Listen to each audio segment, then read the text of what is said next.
இன்னைக்கு நம்ம பார்க்க போகிறது ரொம்ப பயங்கரமான ரொம்ப தாறுமாறான ஒரு படத்தை பற்றி தான் பார்க்க போகிறோம். படத்தோட பேரை சொன்னால் உங்களில் பல பேருக்கு இந்த படத்தை நல்லாவே தெரிஞ்சிருக்கும். கொஞ்சம் ஃபேமஸான படம் தான். படத்தோட பேர் தி டெக்சாஸ் செயின்சா மேசக்கர் அப்படின்ற ஒரு படம். படத்துக்குள்ளே போகிறதுக்கு முன்னாடி ஒரு சின்ன விஷயம். நம்ம சேனலை இப்போ தான் புதுசாக நான் ஸ்டார்ட் பண்ணியிருக்கேன். ஆமாங்க, எனக்கு ரொம்ப நாளாக மூவிஸ் ரிவ்யூ பண்ணணுன்னு ரொம்ப ஆசை. இப்போ ஸ்டார்ட் பண்ணலான்னு தள்ளி போட்டு ஒரு வழியாக இன்றைக்கி என் சேனலை நான் ஸ்டார்ட் பண்ணிட்டேன். அதனால் நம்ம சேனலை சப்ஸ்கிரைப் பண்ணாதவங்களாம் சப்ஸ்கிரைப் பண்ணிக்கோங்க. கூடவே பக்கத்தில் இருக்க பெல் பட்டனையும் கிளிக் பண்ணிக்கோங்க. அப்போ தான் நான் போகிற வீடியோஸ் எல்லாம் உங்களுக்கு காட்டும். வீடியோஸ் வரத்துக்கு கொஞ்சம் டிலே ஆகும். ஏன்னா வீடியோஸில் எல்லா விதமான வேலைகளும், அதாவது எடிட்டிங், வாய்ஸ் எல்லாமே நான் தனியாகவே பண்ணுறேன். அதனால் கொஞ்சம் டிலே ஆகும். கொஞ்சம் அட்ஜஸ்ட் பண்ணிக்கோங்க. இப்போது படத்தை பற்றின ஒரு சின்ன அறிமுகம்.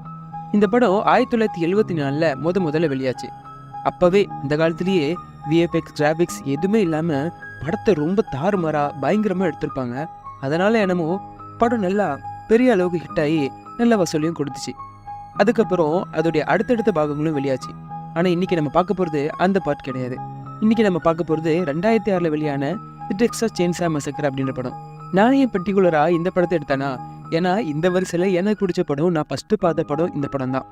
ஆனால் நீங்கள் எந்த பாட்டு வேணால் எடுத்து பார்க்கலாம், நல்லாவே புரியும். ஃபஸ்ட் பார்ட் பார்த்தா தான் செகண்ட் பார்ட் புரியும், செகண்ட் பார்ட் பார்த்தா தான் ஃபஸ்ட் பார்ட் புரியும். இந்த மாதிரியான எந்த கவலையும் இல்லை. எந்த பாட்டை வேணால் நீங்கள் எடுத்து பார்க்கலாம், தாராளமாக புரியும், நான் கேரண்டி. சரி, வாங்க படத்துக்குள்ளே போகலாம். படத்தோட ஸ்டார்டிங்கில் ஒரு கறி வெட்டுற தொழிற்சாலையை கட்டுறாங்க. அதாவது இங்கே மாடுகளை வெட்டி அதோடைய கறியை உள்நாட்டுக்கும் வெளிநாட்டுக்கும் இவங்க எக்ஸ்போர்ட் பண்ணுறாங்க. அப்படி அந்த ஃபேக்ட்ரியில் இருக்க ஒரு பொண்ணுக்கு திடீர்னு பிரசவம் வலி வருது. ஒரு கட்டத்தில் அவள் ரொம்ப வலியில் துடிக்கிறா. ஆனால் இது அங்கே இருக்க யாரும் பெருசாக கேர் பண்ணுற மாதிரி இல்லை. அதுவும் குறிப்பாக அங்கே சீஃப்னு ஒருத்தர் இருப்பார்ல அந்த ஃபேக்ட்ரிக்கு, அவர் பார்க்குறாரு, பெருசாக கண்டுக்கல. ஒரு கட்டத்தில் அந்த பொண்ணு ரொம்ப வழியில் கீழே விழுந்து செத்து போகிற மாதிரி ஆகிறா. இதை பார்த்து அந்த சீஃப் கிட்ட வந்து பார்க்கும்போது அவள் செத்து போலங்க, அதிர்ச்சியில் விழுந்தா. அப்போது அவளுக்கு ஒரு ஆண் குழந்தை பிறகுது. ஆனால் அந்த குழந்தையுடைய முகம் கொஞ்சம் செதஞ்ச மாதிரி, நம்ம இந்த ரவுண்டன் படத்தெல்லாம் பார்த்துருக்கோம்ல, அந்த படத்தில் வர மாதிரி முகம் ரொம்ப செதஞ்சு போயிருக்கு. இதனால் அந்த சீஃப் எல்லாரும் சேர்ந்து அந்த குழந்தைய குப்பை தொட்டியில் போட்டுறாங்க. ஒரு தாழ்மையான வேண்டுகோள், இந்த மாதிரியான குழந்தைங்க நம்ம வீட்டில் இருக்கிறத தயவு செஞ்சு போட்டுறாதீங்க. ஏன்னா குழந்தைங்க அப்படி பிறக்கிறது அவங்க கையில் கிடையாது. எல்லா குழந்தைங்களும் அழகான குழந்தை தான். அந்த நேரத்தில் அந்த பக்கம் ஒரு பொண்ணு வரா. இவ அந்த ஃபேக்ட்ரியிலேருந்து மிச்சம் மீதி கழிவெல்லாம் போடுவாங்கள்ல, தேவையில்லாத கறிங்க, இந்த கறியெல்லாம் எடுத்துகிட்டு போய் சமைச்சு சாப்பிடுவோன்னு நினைக்கிறேன். இவ அந்த குப்பை தொட்டியில் தோண்டி பார்க்குறா. அப்போது அந்த குழந்தையோடைய அழகு சத்தம் அவளுக்கு கேட்குது. என்னென்னு எடுத்து பார்த்தா உள்ளே இருக்க அந்த குழந்தைய பார்க்குறா. பார்த்தது மட்டும் இல்லாமல் கொஞ்சம் நல்லவளாக இருப்ப போல இருக்க அந்த குழந்தைய தன்னோட வீட்டுக்கு எடுத்துகிட்டு போய் வளர்க்கவும் செய்கிறா. அப்படியே கட் பண்ணால் கொஞ்சம் வருஷத்துக்கு அப்புறம், அதாவது 1969, அப்போனா இதுக்கு முன்னாடி நடந்த சம்பவம் இதுக்கும் 27 வருஷம் 25 வருஷம் அதுக்கு முன்னாடி நடந்த கதையாக தான் இருக்கணும். இப்போது அந்த ஃபேக்ட்ரி இப்போ காட்டுறாங்க. ஆனால் இந்த முறை அந்த ஃபேக்ட்ரியை ஜப்தி பண்ணியிருக்காங்க கோர்ட். ஏன்னா ஏதோ டேக்ஸாக இருக்கலாம், இல்லைனா இந்த கறி வெட்டுற விஷயத்த தடை பண்ணியிருக்கலாம். ஆனால் ஏதோ ஒரு காரணத்துக்காக அந்த ஃபேக்ட்ரியை கோர்ட் தடை பண்ணிடுச்சு. இதனால் அந்த ஃபேக்ட்ரியில் ஒர்க் பண்ணுற எல்லாரையும் அதிகாரிங்க வெளியே போய் சொல்லிட்டு இருக்காங்க. அப்போ அங்கே இருக்க ஒருத்தன் பார்க்க 6 அடி 7 அடி இருப்பான். கரெக்டாக சொல்லப்போனால் ஒரு 7 அடி இருப்பான். பார்க்க பயங்கரமாக இருக்கான். அவன் ரொம்ப மும்முரமாக கறி வெட்டிட்டு இருக்கான். ஒரு அதிகாரி இவனை அங்கேருந்து அப்புறப்படுத்துறதுக்காக அவங்ககிட்ட சொல்கிறாரு. அப்போ அவன் திரும்பி பார்க்குறான். அவன் முகத்தில் ஒரு மாஸ்க் போட்டிருக்கு. இந்த இடத்துல நம்மளுக்கு ஒன்று புரியுது. இந்த பையன் யாருன்னு தெரியுதா? நம்ம ஸ்டார்டிங்கில் பார்த்தோம்ல, அந்த குப்பைத்துறையில் போட்டாங்களா, முகம் செதஞ்சு போன ஒரு குழந்தை. நடுவில் பிளாப்ராவும் கொஞ்சம் அட்ஜஸ்ட் பண்ணிக்கிறாங்க. ஃபஸ்ட் டைமு போக சரி பண்ணிக்கிறேன். அந்த குழந்தை தான் இப்போ இதே ஃபேக்ட்ரியில் இவ்வளோ பெருசாக வளர்ந்து அங்கேயே வேலை பார்க்குறான். அங்கேருந்து போகிறதுக்கு மறுக்கிறான். என்ன காரணமோ அந்த சீஃபையும் முறைச்சி பார்க்குறான். ஒரு கட்டத்தில் அவன் கையில் இருக்க அந்த கறி வெட்டுற அந்த கத்தியை கீழே போட்டுட்டு அங்கேருந்து போயிடுறான். கட் பண்ணால் இன்னொரு இடத்துல ஒரு ஹோட்டலை கட்டுறாங்க.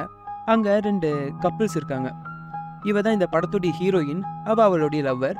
இவன் அண்ணங்காரன். ஆக்சுவலாக இதில் இவனுக்கு ஒரு தம்பிக்காரனும் இருப்பான், அவளுக்கு ஒரு லவ்வரும் இருப்பான். இவங்க என்ன பேசிக்கிறாங்கன்னா, இந்த அண்ணங்காரன் இருக்கான்ல, இந்த அண்ணங்காரனுடைய தம்பியை அவங்க அப்பா வியட்நாம் போருக்காக இராணுவத்தில் சேர்க்கணும் அப்படின்றதுக்காக சின்ன வயசுலேயே ஆசைப்பட்டு எழுதி கொடுத்துருப்பாரோ என்னமோ. கடைசியாக ஒரு லாங் ட்ரிப் மாதிரி போகலாம் அப்படின்னு சொல்லி பிளான் பண்ணுறாங்க. இதை உள்ள ஒரு ரூமில் தம்பிக்காரனும் அவளுடைய லவ்வரும் பேசிக்கிறாங்க. ஆனால் இந்த விஷயம் தம்பிக்காரனுக்கு சுத்தமாக விருப்பமே இல்லை. ஏன்னா யார் தாங்க லவ் பண்ணுறவங்க இந்த காலத்தில் இராணுவத்துக்கு அது இதுக்குன்னு போகிறாங்க. அதனால் தம்பிக்காரனுக்கும் சரி அவள் லவ்வருக்கும் சரி இந்த விஷயம் கொஞ்சம் கூட பிடிக்கல.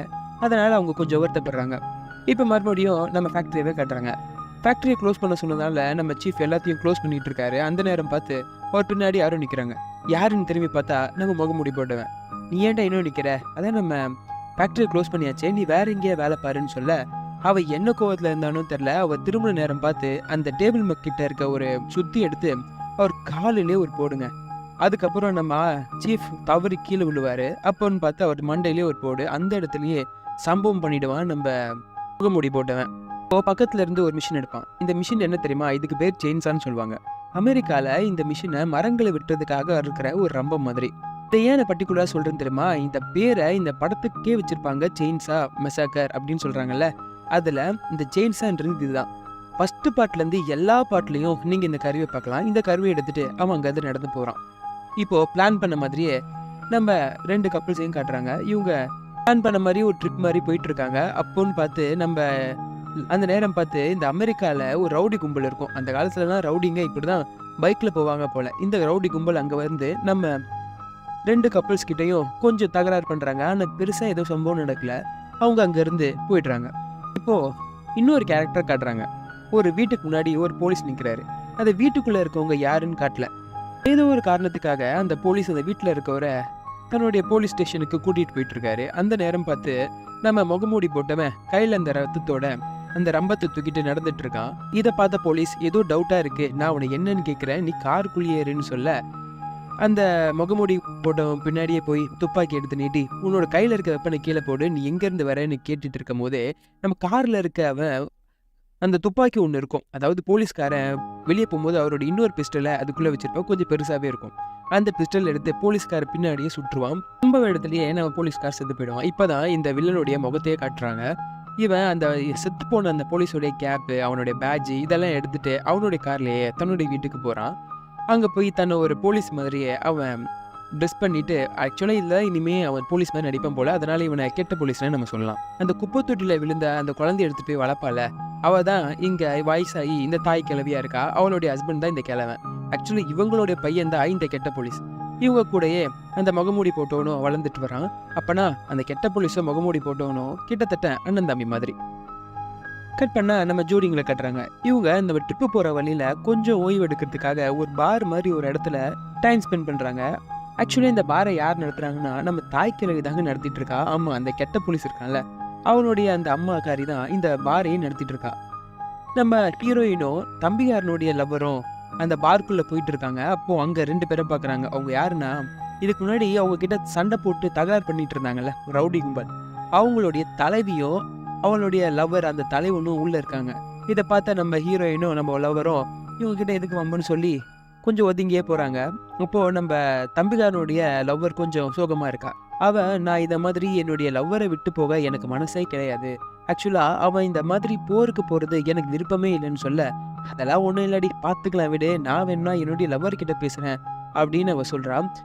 அப்படி சொல்லிட்டு அவள் திரும்பி பார்க்கும்போது வெளியே பார்த்தா அந்த மொத்த ரவுடி கும்பலுமே வெளியே தான் இருக்கும். ஆஹா, இனிமேல் இங்கே இருந்தால் சண்டை ஏதாச்சும் வரும்னு சொல்லி அவங்க அந்த இடத்துல இருந்து புறப்பட்டு போயிடுறாங்க. அப்படி போகும்போது தம்பிகாரனுடைய லவர் கொஞ்சம் சோகமா இருக்கா. என்னன்னு கேட்டா அந்த விஷயத்த சொல்றான். தம்பிகாரனுக்கு இந்த போர்ல இந்த ஆர்மியில போய் ஈடுபடுறதுக்கு கொஞ்சம் கூட விருப்பமே இல்லைன்னு.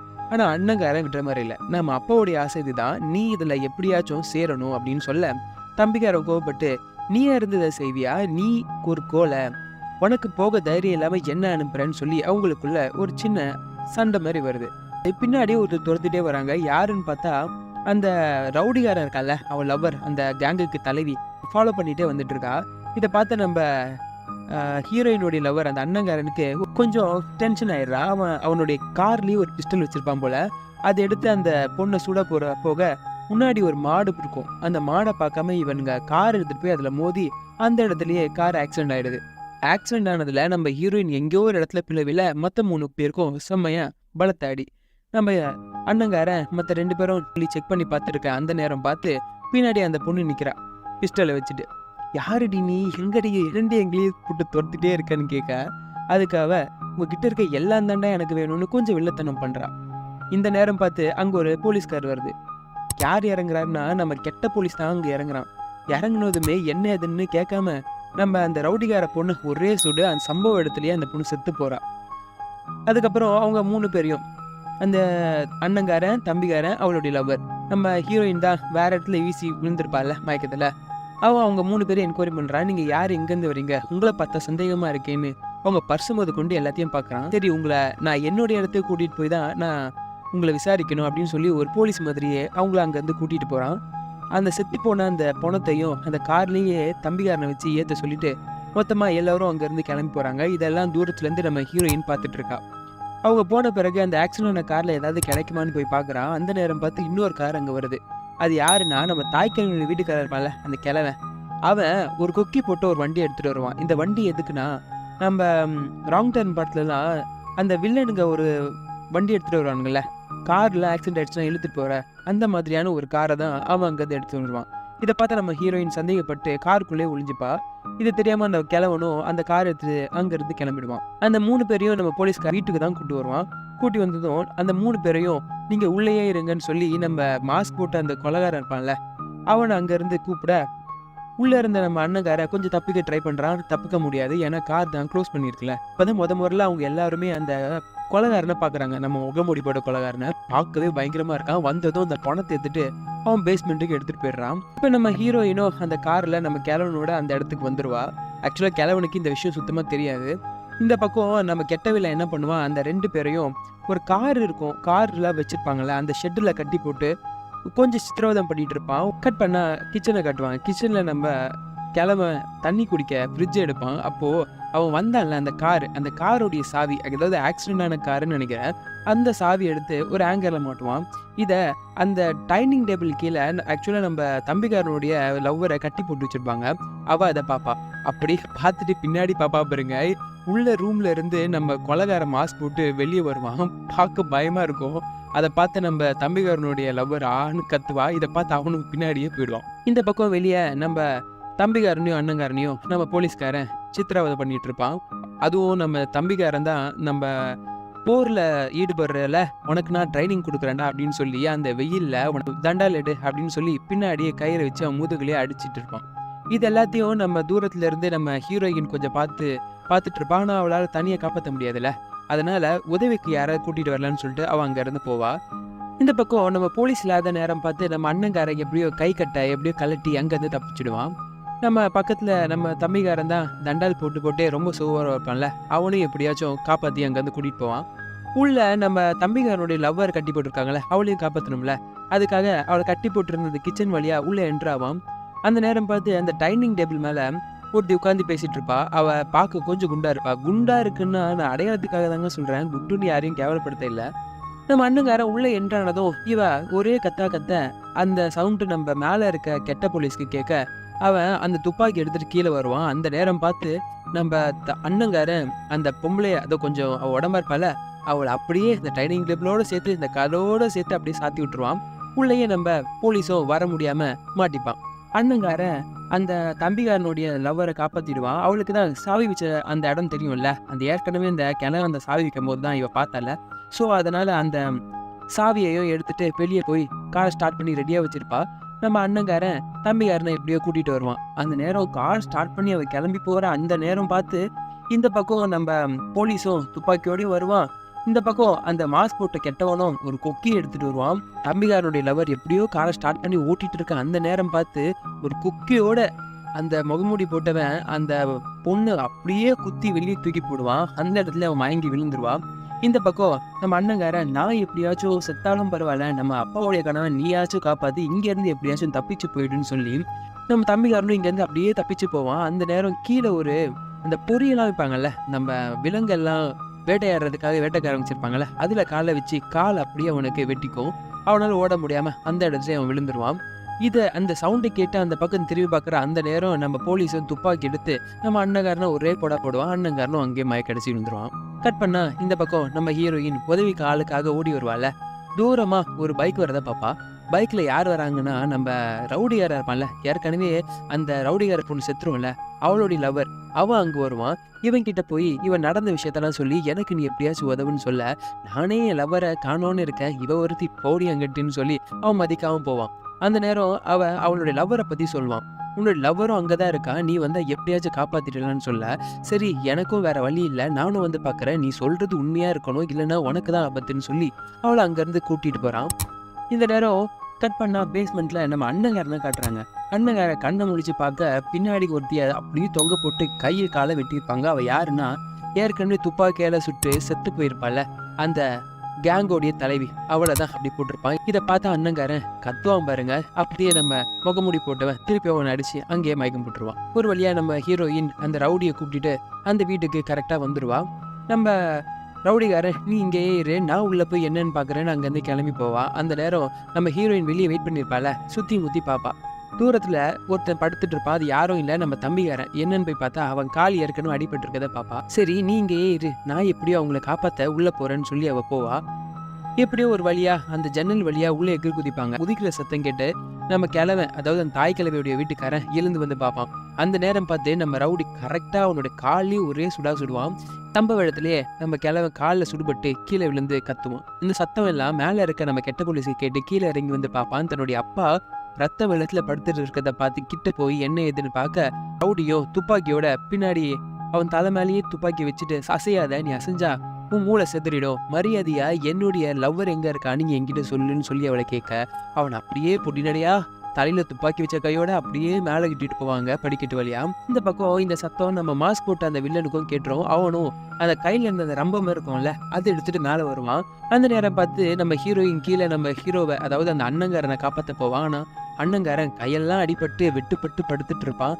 எப்படியோ காப்பாற்ற ட்ரை பண்ணுவான், ஆனா காப்பாற்ற முடியாது. ஏன்னா அவன் கை ரெண்டும் அந்த மேசையோட சேர்த்து அவன் ஆணி அடிச்சு கட்டி போட்டிருப்பான். அதனால அவளால என்ன பண்ணாலும் அங்கிருந்து அவனை காப்பாற்ற முடியாது. இந்த பக்கம் துப்பாக்கி வச்ச கையோட நம்ம வில்ல அந்த கெட்ட போலீஸை கூட்டிட்டு வருவான். அந்த நேரம் பார்த்து உள்ள இருந்து டக்குன்னு நம்ம மாஸ்க் போட்டு அந்த வில்ல வந்து அடிக்க 2 பேருக்கும் அந்த இடத்துல சண்டை விழுது. ஒரு கட்டத்துல அவன் கையில வச்சிருந்த அந்த மிஷின் மாதிரி இருக்கும்ல, அது மேல அந்த ரவுடி விழுந்துருவான். விழுந்த நேரம் பார்த்து நம்ம கெட்ட போலீஸ் மேல கையை வச்சு, இதான் இவனை குள்ளுடான்னு சொல்லி அப்படியே சொல்ல, நம்ம முகமூடி போட்டவனும் அந்த ரம்பத்தை ஒரே அந்த மிஷினை ஸ்டார்ட் பண்ணுவான் பாருங்க. இந்த சீனெல்லாம் கொஞ்சம் சாப்பிடும் போது பார்க்காதீங்க, ரொம்பவே கொடூரமா இருக்கும். அந்த மிஷின்ல அறுபட்டு அதே இடத்துலயே அவன் 2 துண்டா உடஞ்சி செத்து போவான். இதெல்லாத்தையும் இந்த சவுண்ட் எல்லாம் அங்க உள்ள படுத்துட்டு இருக்க அந்த தம்பிகாரனுடைய லவருக்கும் கேட்கும், பேஸ்மெண்ட்ல இருந்த நம்ம ஹீரோயினுக்கும் அண்ணங்காரனுக்கும் கேட்கும். பார்க்கவே கொஞ்சம் கொடூரமா இருக்குங்க இது. இந்த வெறியோட அந்த மிஷினை எடுத்துட்டு நம்ம மாஸ்க் போட்டவன் கீழே இறங்கி வருவான். கீழே இறங்கி வர நேரம் பார்த்து நம்ம ஹீரோயின் அந்த டேபிள் கீழே ஒளிஞ்சுப்பான். இவன் கையில இருக்க ரம்பர் இருக்கும்ல, அது திருப்பியும் ஸ்டார்ட் பண்ணி நம்ம அண்ணங்காரனுடைய வயிற்றுலயே ஒரே போடா அந்த ரம்பத்தை வச்சு அறுப்பான் பாருங்க. உள்ள இருக்க குடல் குந்தாணியெல்லாம் தெரிச்சு ஓடும். சம்பவ இடத்துலயே நம்ம அண்ணங்காரன் செத்து போவா. இது எல்லாத்தையும் நம்ம கீழே இருந்த நம்ம ஹீரோயின் பார்த்து கத்தவும் முடியாம அந்த கொடூரத்தெல்லாம் அனுபவிப்பாங்க. அவன் செத்து போன பிறகு அவன் முகத்தை மட்டுமே கரெக்டா அறுத்து அளவோடு எடுப்பான். இது எதுக்காகனா அதை தச்சு தன்னுடைய முகத்துல போட்டுப்பாங்க. இப்பதான் தெரியுது இவன் ஏன் அவன் முகத்தை அளவெல்லாம் பார்த்துருப்பான்னு. இதை போட்டு அவன் முகத்தோட தச்சு மேலே போற நேரம் நம்ம கெட்ட போலீஸ் அவனை பார்த்து, என்னடா தம்பி முகம் ரொம்ப அழகா இருக்கு, புது மாஸ்கா, இருந்தாலும் நல்லா இருக்கு அப்படின்னு சொல்லி கொஞ்சம் கலாய்ப்பான். 2 பேரும் டைனிங் டேபிள் போவாங்க. இவன் இந்த பக்கம் நம்ம ஹீரோயின் இந்த சாக்குன்னு வெளியே தப்பிச்சு போக பார்ப்பான். ஆனா அந்த நேரம் மேலே மாட்டியிருந்த நம்ம தம்பிகாரனுடைய லவ்வருடைய சத்தம் அவளுக்கு கேட்கும். அவளை எப்படியாச்சும் காப்பாற்றணும்னு நினைப்பா. ஆனால் வெளியே போகிறதுக்கான வாய்ப்பும் அவளுக்கு இருக்கு. ஃப்ரெண்டா நம்ம தப்பிக்கிறதான்னு யோசிக்க ஒரு கட்டத்தில் தன்னுடைய ஃப்ரெண்டு தான் முக்கியம்னு மேலே அவளை காப்பாற்றுறதுக்கு எப்படியோ போவா. அப்படியே ஒளிஞ்சு போவா. ஒரு கட்டத்தில் அவளை கண்டுபிடிச்சிடுவா. அவள் கையில் இருக்க கட்டை கழட்டுற நேரம், அந்த நேரம் பார்த்து நம்ம கெட்ட போலீஸ் அங்கே வந்து அவளை அடிச்சு அங்கேயே மட்டையாக்கிடுவான். கண்ணு முழிச்சு பார்த்தா நம்ம ஹீரோயின் டைனிங் டேபிள் உட்காந்து இருக்க மாதிரி இருப்பான். இந்த பக்கம் நம்ம தம்பிகாரன் அப்புறம் அப்படி லவ்வர். தம்பிகாரன் கொஞ்சம் மயக்கத்துல இருப்பான். நம்ம தாய் கிழவி சமைச்சதெல்லாம், அதாவது இதுக்கு முன்னாடி அவங்க சாகடிச்சாங்கல்ல, அவங்க கறி எல்லாத்தையும் சமைச்சு எடுத்துட்டு வந்து அவங்களுக்கு பரிமாறிட்டு இருப்பா. தம்பிகாரனுடைய லவ்வரும் அதை சாப்பிட்றதுக்கு கொஞ்சம் அடம் முடிப்பா. இதை பார்த்து நம்ம கிட்ட போலீஸ் கழுத்துலயே ஒரு கத்தியை வச்சு ஒரே போடுவா. சம்பவ இடத்துலயே ரத்தம் செதற அந்த பொண்ணு செத்து போயிடுவா. இது எல்லாத்தையும் பார்த்து நம்ம ஹீரோயின் பயத்துல கொஞ்சம் கத்துவா பாருங்க. அவளையும் கொள்ளுடான்னு சொல்லி அந்த கெட்ட போலீஸ் நம்ம மாஸ்க் போட்ட வெள்ளங்கிட்ட சொல்ல அவளை தூக்கிட்டு போவான். போகும்போதே பக்கத்துல ஒரு டேபிள்ல கூர்மையா ஒரு கத்தி மாதிரி இருக்கும். அது எடுத்து நம்ம ஹீரோயின் அந்த கொலகார முதுகுலயே ஒரே குத்துவான். வலி தாங்க முடியாம இவளை கீழே துப்புன்னு போட்டுருவான். இவ இதா சாக்குன்னு வெளியே தப்பிச்சு ஓடுவா. பின்னாடியே அவனும் அந்த செயின்ஸா இருக்கும்ல, அதை ஸ்டார்ட் பண்ணிட்டு துரத்திட்டு ஓடுவான். நம்ம கெட்ட போலீஸும் தூரத்துல இருந்து அவளை பிடிக்கிறத பார்த்துட்டு இருப்பான். பின்னாடி திரும்புற நேரத்துல நம்ம தம்பிகாரன் எப்படியோ தூக்கத்துல இருந்து, அதாவது மயக்கத்துல இருந்து தெளிஞ்சு வந்து ஒரே அடி அந்த கெட்ட போலீஸை அங்கேயே அடிச்சு ஃபிளாட் பண்ணிடுவான். அவளுடைய மண்டை எடுத்து ஃப்ளோர்லயே பட்டுன்னு இடிப்பான் பாருங்க. அந்த இடத்துலயே கெட்ட போலீஸ் மட்டங்க. இந்த பக்கம் நம்ம ஹீரோயின் தப்பிச்சு போனவ அந்த ஃபேக்டரி கட்டுவாங்க பாத்தீங்களா, அந்த மாடு வெட்டுற ஃபேக்டரி. அங்கே தாங்க போய் ஒளிஞ்சுப்பா. அந்த ஃபேக்ட்ரியில் அந்த மாடுங்களை வெட்டி அதோடைய ரத்தம்லாம் இருக்கும் பார்த்தீங்களா, அது சகதியாக சேறு மாதிரி ஒரு தொட்டி இருக்கோங்க. அந்த தொட்டிக்குள்ளே விழுந்து அங்கேயும் ஒளிஞ்சிருப்பா. ஆனால் வில்லங்காரன் எப்படியோ ஹீரோயினை கண்டுபிடிச்சி அவளை கொல்ல ட்ரை பண்ணுவான். அந்த நேரம் பார்த்து நம்ம தம்பிகாரன் எப்படியோ அங்கே வந்துடுவாங்க. நம்ம தம்பிகாரன் நம்ம ஹீரோயினை எப்படியோ காப்பாற்றிடுவான். அந்த நேரம் பார்த்து நம்ம மாஸ்க் போட்டவனுக்கும் நம்ம தம்பிகாரனுக்கும் கொஞ்சம் சண்டை நடக்கும். ஒரு கட்டத்தில் நம்ம தம்பிகாரன் முதுகுலேயே அந்த மிஷினை வச்சு ஒரே வெட்டி அந்த இடத்துலயே அந்த ரம்பத்திலேயே அந்த தம்பிகாரனை கொன்னுடுவான். தம்பிகாரன் கொடூரமா அந்த இடத்துல செத்து போயிடுவான். இந்த கேப்ல நம்ம ஹீரோயின் கார் சாவி எடுத்துட்டு காரை எடுத்துட்டு போவா பாருங்க. எப்படி ஒரு வழியா அவன்கிட்ட இருந்து அவன் தப்பிச்சிடுவா. தூரத்துல பார்த்தா ஒரு போலீஸ் வண்டி நிற்கும். பக்கத்துலயே 2 பேர் நிற்பாங்க. ஒரு போலீஸும் இன்னொருத்தரும் நிற்பாங்க. ஒரு வழியா அவங்க கிட்ட உதவி கேட்கலான்னு அவங்களை நோக்கி காரை ஓட்டுவா பாருங்க. அந்த நேரம் பார்த்து காருக்குள்ள இருந்து நம்ம முகமூடி போட்ட வில்லன் எழுந்துவான். இவ்வளோ நேரம் அவன் அந்த காருக்குள்ள தாங்க இருந்தான். அந்த மிஷினை அப்படியே எடுத்து பின்னாடியே அந்த சீட்டு வழியாவே அந்த ரம்பத்தை வச்சு அருன்னு அறுத்து அந்த இடத்துலயே அவளை போட்டு தள்ளிடுவான். சம்பவ இடத்துலயே நம்ம ஹீரோயினும் செத்து போயிடுவா. இப்போ செத்து போனதும் ஓட்டிட்டு வந்த கார் கண்ட்ரோல் இல்லாம ஸ்ட்ரைட்டா அந்த போலீஸ்காரன் வண்டிக்கிட்டே போய் அந்த போலீஸ்காரனையும் பக்கத்துல நின்னவனையும் ஏற்றி அவங்களையும் கொண்டுடும். மொத்தத்தில் அந்த 3 பேரும் அங்கே செத்து போயிடுவாங்க. இப்போ மிச்சம் இருக்கிறது நம்ம அந்த முகமூடிக்காரன் மட்டும்தான். அவன் மட்டும் எழுந்து எல்லாரும் செத்து போயிட்டாங்களான்னு ஒரு தடவை பார்த்துட்டு அவன் கையில் இருந்த செயின்ஸாவை எடுத்து பொடிநடியாக மறுபடியும் அவன் வீட்டுக்கே நடந்து போயிடுவான். இந்த இடத்துல இந்த படத்தை முடிச்சிருப்பாங்க. தேங்க்யூ.